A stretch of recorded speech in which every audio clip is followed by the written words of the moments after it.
जी नमस्कार। नमस्कार जी। जी क्या नाम है आपका? कृपाल सिंह जी। कृपाल सिंह जी, कहाँ से आए हो आप?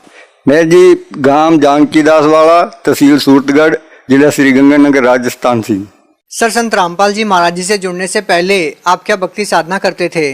बस जी नॉर्मल जो पंजाबी परिवार में होता है, गुरुद्वारे में जाना संक्रांत वाले दिन और अमावस्या वाले दिन बुढ़ा जोड़ जहाँ पास में धार्मिक स्थल था वहाँ चले जाते थे, मंदिरों में और मठों इधर उधर चले जाते थे।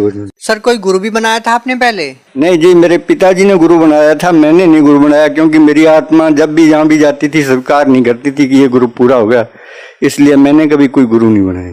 तो सर, संत रामपाल जी महाराज जी के बारे में कैसे पता चला आपको? संत रामपाल जी महाराज से जुड़ने का मेन कारण जी मेरी लड़की था, जिसको एक प्रेतवादा ने परेशान कर रखा था। मैंने हर जगह से इलाज कराया, उसका कहीं से कोई इलाज नहीं हुआ। आखिर में मेरे से उस प्रेतवादा का झगड़ा भी हो गया। बोला जी मैं इस लड़की को मारूंगा। मैंने कहा जी मेरे जीते जी तू इस लड़की को नहीं मार सकता। बोला क्यों नहीं मार सकता, तू मेरा क्या कर लेगा? मैं कुछ भी करूं, चाहे आपको इस लड़की को जो है मारने नहीं दूंगा मैं। फिर मैं जी ऐसे करते करते खेत चला गया। खेत जाके परमात्मा से अरदास लगाई कि हे परमात्मा, अगर तू धरती पर कहीं है तो ये छोटी मोटी प्रेत बाधाएं जो हमको परेशान कर रही है, क्या इनको दूर नहीं कर सकता? अगर तू धरती पर नहीं है तो हमें मनुष्य जीवन जो मिला है, इसका मेन मकसद तो भक्ति करके मोक्ष प्राप्त करना है। और आप मिले नहीं तो हमारा मनुष्य जीवन बेकार जाएगा। इसलिए तो या तो हमारा ये मनुष्य जीवन है, इसको आप छुड़ा दो, खत्म कर दो। नहीं तो अब अगर आप कहाँ हैं धरती पर, हमें उसकी सूचना दो, मिलो, ताकि हम आपको प्राप्त करें, भक्ति करें आपकी। फिर क्या हुआ? होना क्या था जी, उसके बाद मैं वैसे ही बाजार में जैसलमेर में चला आया। वहां मेरे को एक पुस्तक मिली ज्ञान गंगा नाम की। वो पुस्तक मैं घर ले गया। मेरे को पुस्तकें पढ़ने का, नावल पढ़ने का, धार्मिक पुस्तकें पढ़ने का बचपन से ही शौक था।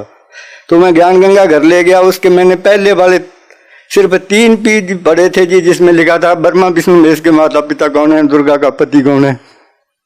वे पढ़ने के बाद में मेरी आत्मा ने स्वीकार कर लिया कि ये जो पुस्तक लगने वाला संत है, ये पूरा गुरु हो सकता है। फिर मैंने पीछे मास्टर राम कुमार जी का लिखा हुआ एक इंटरव्यू था, वो पढ़ा। उसमें भी उसने बता रखा था जी मेरे ऐसे ऐसे प्रेत बाधा थी, ठीक हो गई। उसके बाद मैंने कुछ नहीं देखा। उसी दिन से मैंने मेरे पिताजी से बात की, उनको बताया जी आपके राधा स्वामी वाले तो ये कुछ कर नहीं सकते इस प्रेत बाधा का। तो मैं इस संत रामपाल जी से बरवाड़ा जाके नाम दीक्षा लेना चाहता हूँ। तो मेरे पिताजी ने मेरे को इजाजत दे दी और मैं 31 जुलाई 2011 को जाके आश्रम में नाम दीक्षा ली। नाम दीक्षा लेने के बाद में उस समय सत्संग खत्म हो चुका था जिस दिन मैं गया।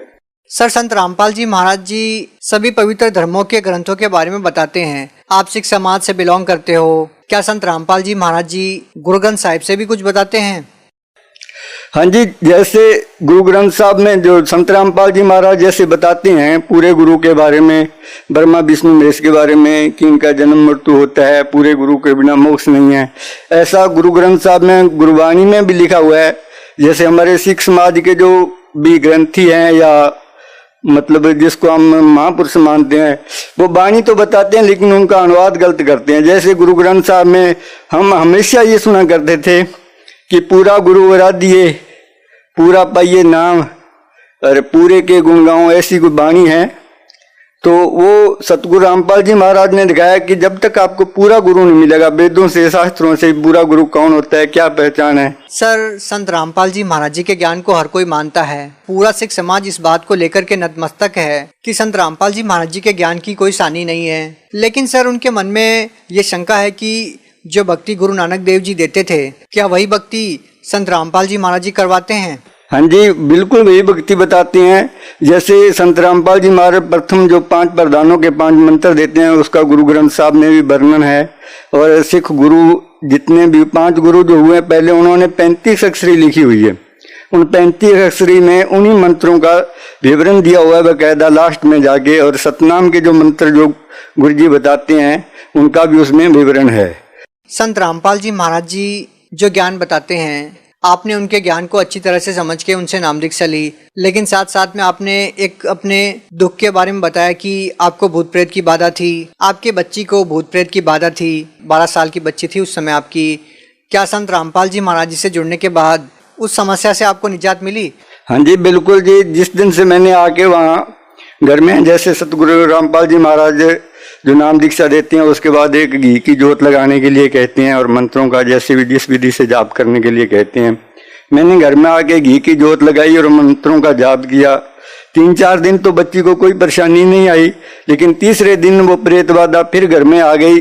और मेरे को वहाँ आश्रम में ये बताया गया था कि जब कोई ऐसी समस्या है तो आपको इस प्रकार से करना है।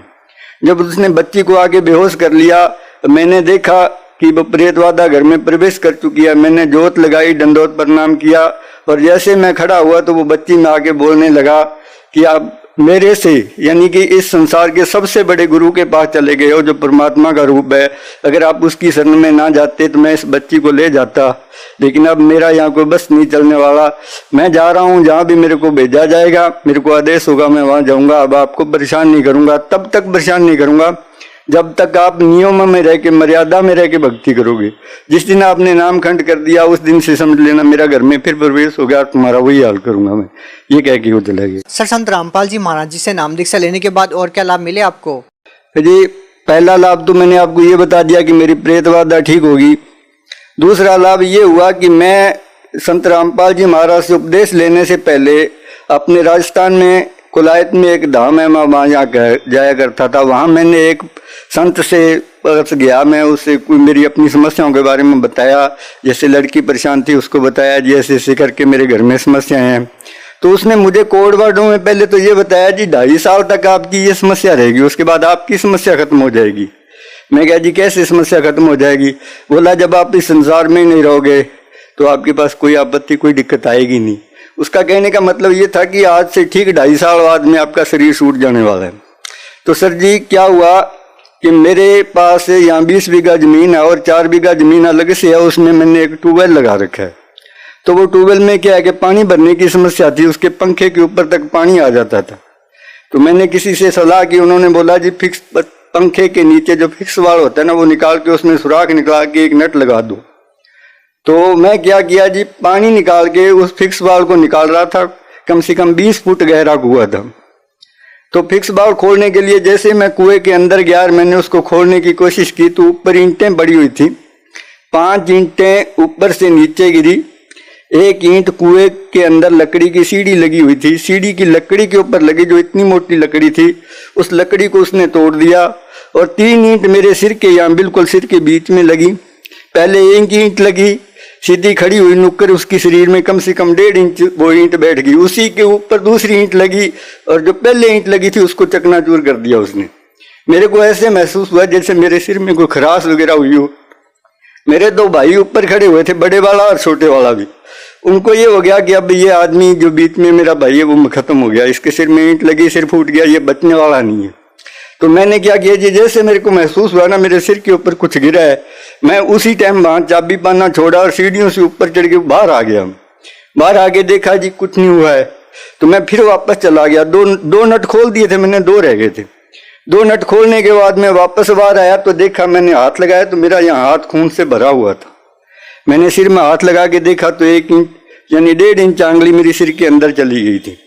तब उस समय तो मेरे को ये नहीं लगा, भाई साहब भी बोले कि आप जाओ यार अल्ट्रासाउंड करवा लो। तो मैं वहां से कम गांव से 2 मरबा दूर था खेत मेरा। घर तक आते आते मेरे को प्रेरणा हो गई जी, मैंने संत रामपाल जी महाराज से नाम ले रखा है। आज मेरी मौत थी, 2.5 साल पूरे हो गए जो उस पामिस्ट ने, उस संत ने बताए थे। आज मेरे को मरना था लेकिन मैं बच गया, रामपाल जी महाराज ने बचा लिया। भाई साहब बोले आप एक्सरे कराओ, अल्ट्रासाउंड कराओ। मैं जी मेरे को कुछ नहीं कराना है, मेरे सतगुरुदेव ने मेरे को बचा लिया। आज मेरी मौत थी, जब मेरे को सतगुरु ने बचा लिया है तो सिर भी वो ही ठीक करेंगे। उस समय मेरे दाढ़ी और केस नहीं रखे हुए थे जी, मैं बिल्कुल मुन्ना रहता था, दाढ़ी क्लीन शेड रखता था, छोटे छोटे बाल थे। डॉक्टर के पास, जो गांव में अमून डॉक्टर होते हैं उनके पास गया, उससे कटिंग करवाई। उसे उन्होंने थोड़ा बहुत ट्रीटमेंट किया, जितना भी उन्होंने मना कर दिया। बोला जी मैं ज्यादा तो कुछ कर नहीं सकता, टांके लगवाने पड़ेंगे, ये है वो है, तो आपको सूरतगढ़ जाना पड़ेगा। मैं आप जितना कर सकते हो कर दो। कि उसके बाद क्या है, उन्होंने थोड़ी बहुत ट्यूब वगैरह लगा के ऊपर पट्टी रख दी।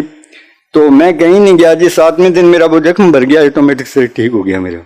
सर, आप संत रामपाल जी महाराज जी के बारे में भगत समाज को क्या संदेश देना चाहते हो? सर मैं संदेश तो नहीं दे सकता जी, कोई भी भक्त संदेश तो परमात्मा ही देते हैं। मैं तो सिर्फ प्रार्थना कर सकता हूँ कि सतगुरु रामपाल जी महाराज के अनेक चैनलों पे सत्संग आते हैं। उन सत्संगों के नीचे चैनल में पट्टी चलती है पीले रंग की, उसमें फ़ोन नंबर वगैरह होते हैं। तो आप उस फ़ोन नंबर पे संपर्क कीजिए, पहले ज्ञान समझिए, फिर ज्ञान समझने के बाद उन नंबरों पे संपर्क कीजिए, नाम दीक्षा लीजिए और अपना कल्याण कराइए। क्योंकि मनुष्य जीवन अपने को बार बार नहीं मिलता है, ये मौका है। और परमात्मा ने इसके बारे में लिख भी रखा है कि जो बिजली पीढ़ी आएगी तब मैं सबको पार करूंगा। और जिस समय इस पीरियड टाइम में जिसका भी जन्म है, उन मनुष्यों के पास जन्म मरण से छूटने का, 84 लाख दुनियों से बचने का पूरा चांस है। वो भक्ति करके पार हो सकते हैं अगर वो ज्ञान को समझें और दीक्षा ग्रहण करें। जी धन्यवाद। सत साहिब।